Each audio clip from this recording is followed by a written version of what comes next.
አመሰግናለሁ የተከበሩ አፈ ጉባኤ ክቡር ጠቅላይ ሚኒስትሩንም በመንግስታቸው የሥራ አፈጻጸም ሪፖርት ላይ ለምናነሳቸው አስተያየቶችና ጥያቄዎች ማብራሪያ ለመስጠት በምክር ቤቱ ስለተገኙ ከልብ ማመስገን እፈልጋለሁ።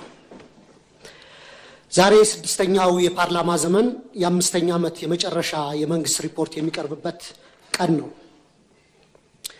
ላለፉት 5 ዓመታት ገዢው ፓርቲ የሚያጸድቃቸውን ህጎችና ፖሊሲዎች በጭፍን ሳልደግፍና በጭፍን ሳልቃወም ህዝባችን የሚገረፍበትን አለንጋ ያየሁ ድምጼን ሳላጠፋ የመንግስት አሰራሮችን ያለማወላወል ስተች እንዲሁም ለሀገሬ ይጠቅማል ያልኩትን ሐሳብ ሰነዝር ቆይቻለሁ።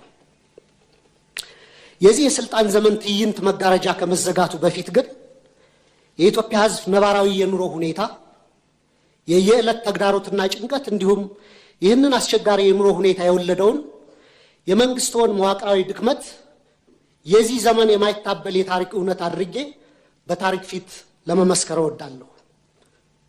ይህንንም ለማድረግ ማጠቃለያ አስተያየቴና ጥያቄ እንደሚከተለው አቀርባለሁ። 1. የ5 ዓመቱ የኢትዮጵያውያን ተግዳሮቶች። ክቡር ጠቅላይ ሚኒስትር ላለፉት 5 ዓመታት የኢትዮጵያ ህዝብ የከፈለው ዋጋ እጅግ የበዛና ከባድ ነው። እርስዎ ስልጣን ላይ ሲቀመጡ የገቡት የሰላምና የብልጽግና ቃል ኪዳን ነበር። በተግባር ግን ያየነው ተገላቢጦሹን ነው።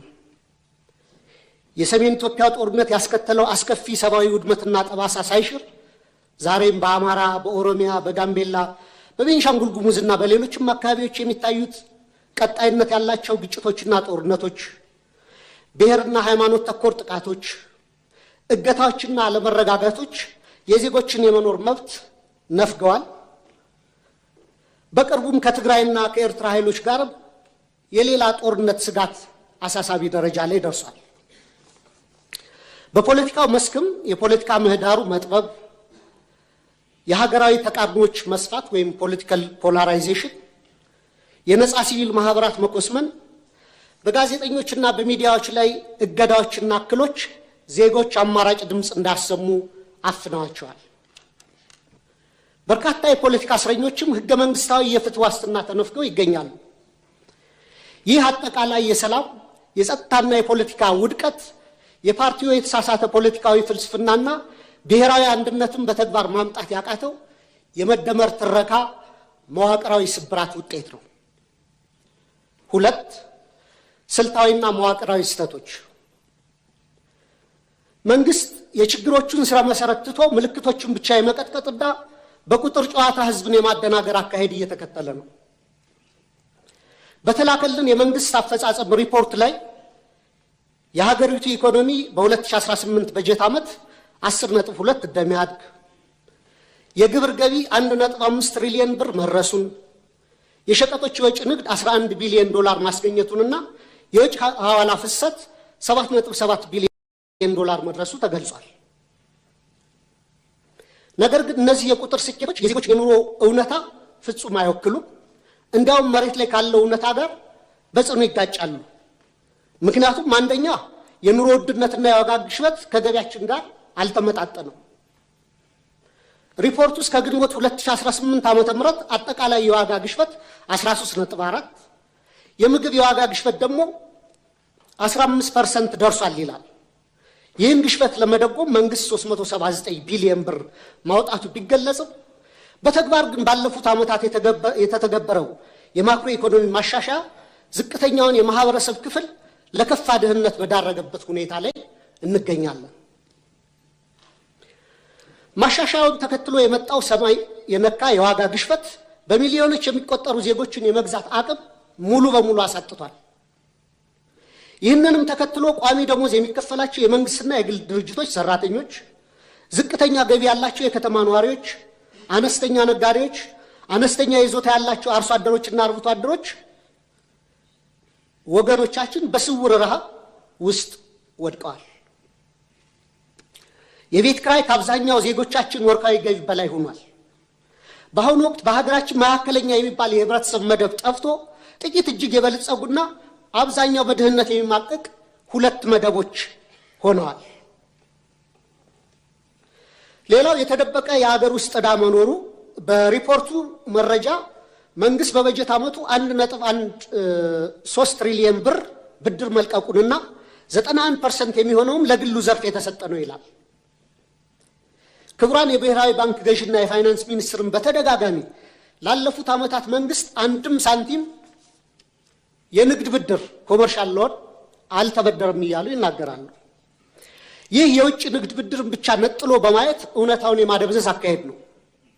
መንግስቱ በግምጃ ቤት ሰነድ እና በሀገር ውስጥ የዕዳ ዋስትናዎች አማካኝነት ከሀገር ውስጥ ባንኮችና ተቋማት በቢሊዮኖች የሚቆጠር ብር እየተበደረ መሆኑንና ይህም የሀገር ውስጥ የዕዳ ሸክምን በከፍተኛ ደረጃ እንዳናረው እና የግሉን ዘርፍ ብድር እንዳጣበበው ለምን ተደበቀ? በየጊዜው በዚሁ ፓርላማ የምናጸድቃቸው በቢሊዮኖች ዶላሮች የሚቆጠሩ የእርዳታ ብድሮች ኮንሴሽናል ሎንስ ለምን በሪፖርቱ አይካተቱ? የዕዳው ምንጭና አይነት መለወጡ ዕዳው መኖሩን ያስቀራል ወይ? ሪፖርቱ አሁንም ድረስ ከግል ዩሮ ቦንድ ባለቤቶች ጋር ያለው ድርድር ስላልተቋጨ ሀገሪቱ በከፍተኛ የዕዳ ቀውስ ውስጥ ያለች ወይም ዴት ዲስትረስ መሆኗንም ይሸሽጋል። በእርግጥ ይህን ጥያቄ ካስገባሁት በኋላ አዲስ ዴቨሎፕመንት እንዳለ በሚዲያዎች ተገልጿል። ሌላው የትምህርትና የማህበራዊ ዘርፍ መውደቅ አለ። በሪፖርቱ ላይ 26 ቢሊዮን ተማሪዎች መመዝገባቸው በስፋት ቢወራም የ12ኛ ክፍል ማጠናቀቂያ ፈተና ከወሰዱ ተማሪዎች መካከል 50% እና ከዛ በላይ ማምጣት የቻሉት 8.7% ወይም 50 ሺህ ተማሪዎች ብቻ ናቸው። ይህም የመንግስትን የትምህርት ጥራት መዋቅራዊ ኪሳራ የሚያሳይ ነው። ክቡር ጠቅላይ ሚኒስትር 8.7% የማለፍ ምጣኔ በየትኛውም ዓለም ታይቶ የማይታወቅ ወይም 92% የመውደቅ ምጣኔ ከፍተኛ የትውልድ ብክነት ወይም ጀነሬሽናል ካታስትሮፊ ነው። እኔ የህይወቴን ግማሽ ጊዜ በማስተማር ነው ያሳለፉት በተለያዩ ደረጃዎችና ኮመን የሚባል አባባል አለ።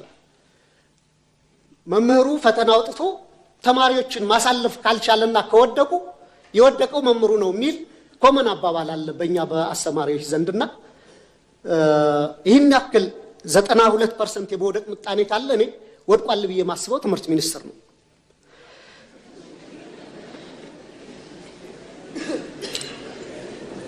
በዚህ ሁሉ ተስፋ አስቆራጭ ሂደት ውስጥ አልፈው ለሚመረቁ ወጣቶችም የስራ ዕድል የለም።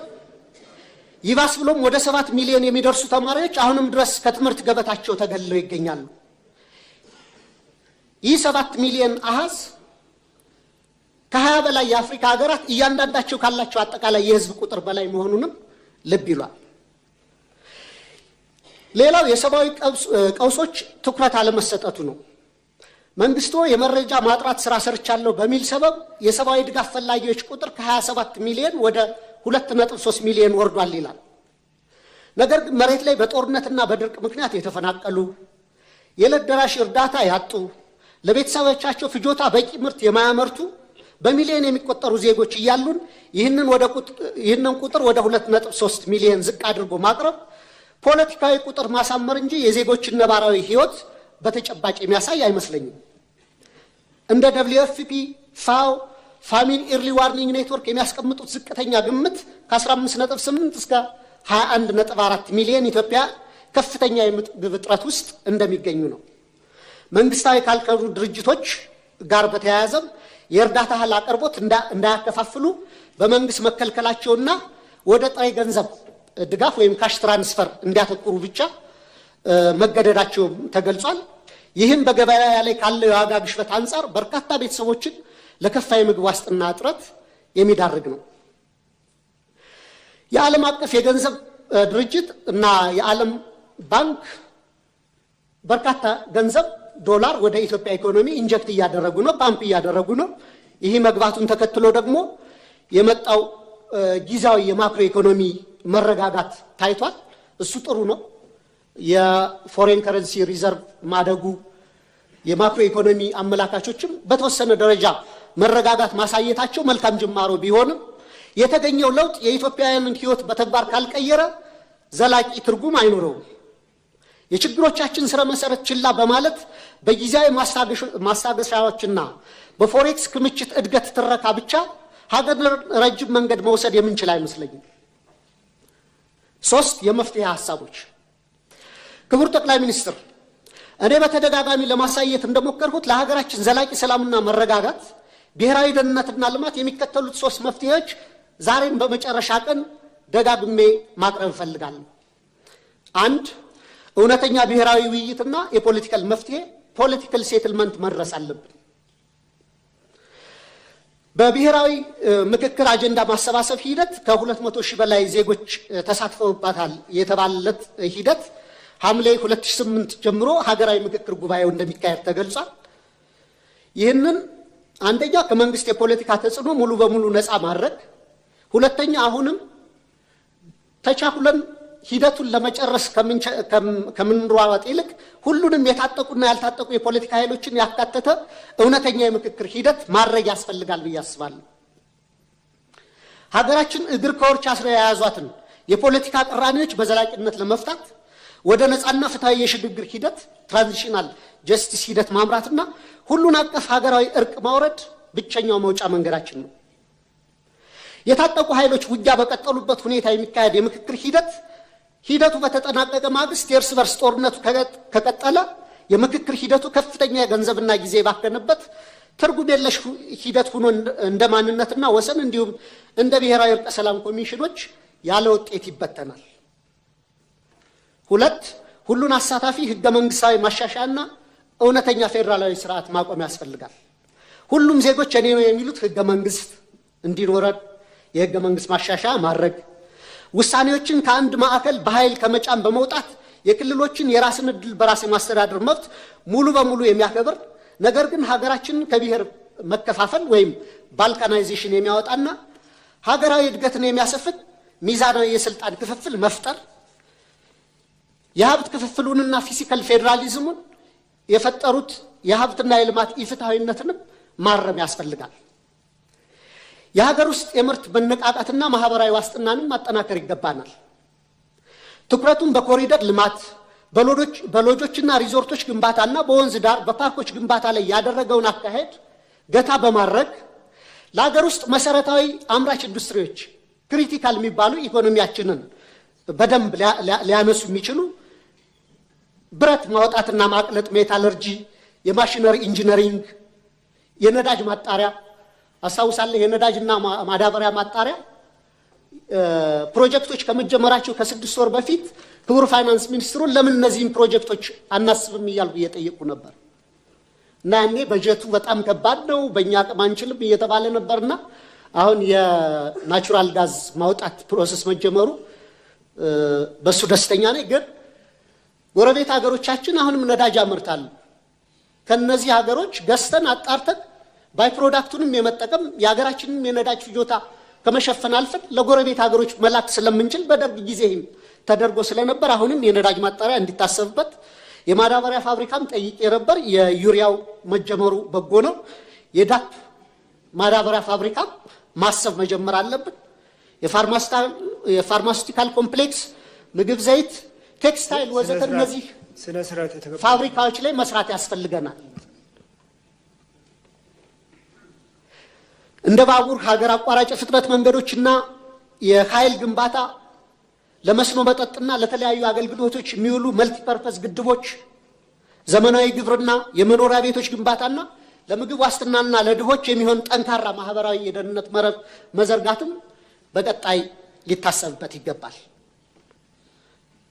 በመጨረሻም ጥያቄ መንግስቱ ላለፉት 5 ዓመታት ሲከተለው የቆየውን የፖለቲካ ችግሮችን በኃይል ከመፍታት ወደ ሰለጠነ የፖለቲካ ድርድር በመሻገር ሀገራዊ አቅምን የበሉትን የትጥቅ ግጭቶች በዘላቂነት ለመቋጨት ሁሉንም የታጠቁ ኃይሎች የሚጋብዝበት እውነተኛና አካታች የፖለቲካ ድርድር ለማድረግ እንዲሁም የህዝቡን መሰረታዊ ህልውናና የኑሮ ዋስትና ለማረጋገጥ የሚወስዱት በተግባር የሚለካ ግልጽ የሰላም የጊዜ ሰሌዳ ለማዘጋጀት ያለውን ቁርጠኝነት ቢያብራሩልን።